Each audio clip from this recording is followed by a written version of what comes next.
আমার শখের রান্নাঘরটার একটা নতুন রূপ দেওয়ার চেষ্টা করেছি। আবার ভাববেন না বড় কোনো কন্টেন্ট ক্রিয়েটারদের মতো করে সাজিয়েছি, এই আমার সাধ্যের মতো যতটুকু পারি ততটুকুই করেছি। জানি না তোমাদের কেমন লাগবে, তবুও তোমাদের সাথে শেয়ার না করে কি থাকতে পারি। চলে এলাম আজ আবার একটা লং ভিডিও নিয়ে। হ্যালো এভরিওয়ান, কেমন আছো সবাই? আশা করি সবাই ভীষণ ভালো আছো, আমিও খুব ভালো আছি। তো ভিডিওর পুরোটা সময় জুড়ে থাকবো আজকে তোমাদের সাথে, তোমরাও আমার সাথে থেকো। তো ভিডিওর শুরুতেই আমার ওলকপি ঝিঙ্কু লাকায়া নাচটা দেখিয়ে নিলাম তোমাদের সাথে। হ্যাঁ, টিভি ছাড়লেই সে নাচতেই থাকে। তো এখন চলে এসেছি রান্নাঘরে। আজকে রান্না করব ফুলকপি। ওদিকে ওলকপি নাচছে আর এদিকে আমার ঘরে ফুলকপি রান্না হচ্ছে। তো তার জন্য দেখুন টমেটো কেটে নিচ্ছে এখানে, টমেটোর সাথে ফুলকপি দিয়ে আর হচ্ছে মাছ দিয়ে রান্না করব। ফুলকপি কিন্তু শীতের শুরুতেই অনেক বেশি ভালো লাগে, আর যত শীত চলে যায় তত যেন স্বাদটা হারিয়ে যায়।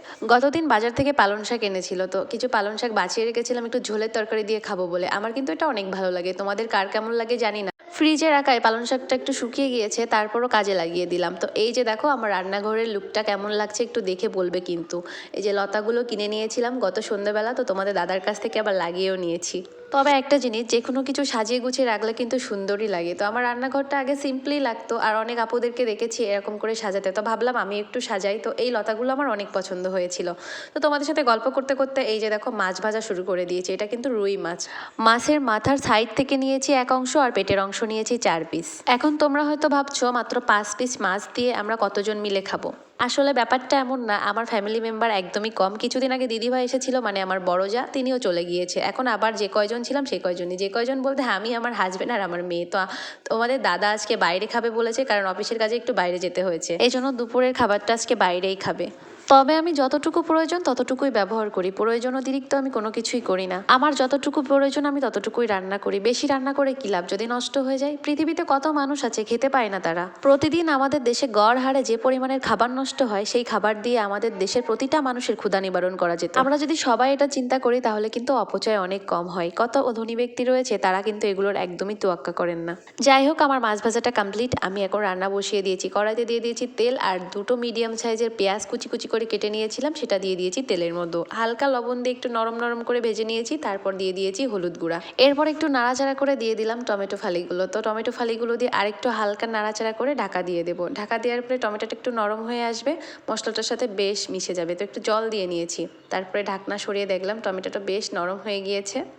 এখন এর ভিতরে আমি সবজিগুলো তুলে দিলাম। ফুলকপিটা একটু বড় বড় করে কেটেছি যাতে গোটা গোটা থাকে, কারণ একটু ছোট করে কাটলে কি হয়, একদম তো ঝোলের সাথে মিশে যায়, পরে হচ্ছে খুঁজে পাওয়া যায় না, ছাড়িয়ে ছাড়িয়ে যায়। এই জন্য আমি একটু বড় বড় করে কাটি। এখন সবজি দিয়ে মশলার সাথে ভালো করে কষিয়ে নেব। একটা মজার ব্যাপার শেয়ার করি, আমার না তরকারি কষাতে অনেক বেশি ভালো লাগে। আর বিশেষ করে যেখান থেকে কন্টেন্ট তৈরি করছি সেখান থেকে তো কথাই নেই, তরকারি আরও বেশি বেশি কষানো হয়, কারণ তোমাদের সাথে এই কষানোর ভিডিওটাই শেয়ার করা হয়। কষানোর শেষে ঝোলের জন্য দিয়ে দিয়েছি জল। তো জল দিয়ে এবার ঢাকা দিয়ে দেবো যাতে আমার সবজিটা একটু সেদ্ধ হয়ে আসে। বেশি সেদ্ধ করা যাবে না, হালকা একটু সেদ্ধ হলেই ঢাকনা সরিয়ে মাছগুলো দিয়ে দিতে হবে। তো আমি মাছগুলো একটু ভেজে নিয়েছি কড়া করে।